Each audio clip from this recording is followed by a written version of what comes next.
কাউকে কথা দিয়ে যদি না রাখেন, এরকম প্রত্যেকটা প্রমিস কমিটমেন্টের ব্যাপারে আপনি জিজ্ঞাসিত হবেন।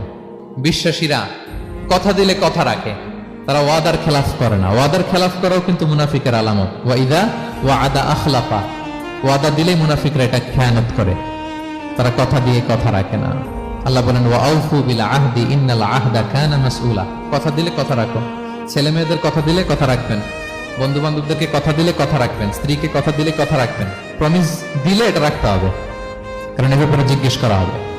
নবীদের মধ্যে ইসমাঈল আলাইহিস সালাম ওয়াদা রক্ষার ব্যাপারে খুব বেশি সোচ্চার ছিলেন। সব নবীরাই ছিলেন, উনি বেশি সোচ্চার। এজন্য আল্লাহ বলেন ওয়াজকুর ফিল কিতাবি ইসমাঈল ইন্নাহু কানা সাদিকাল ওয়াদি ওয়া কানা রাসূলান নাবিয়্যা। উনি ছিলেন সাদিকাল ওয়াদ, প্রতিশ্রুতি রাখতেন।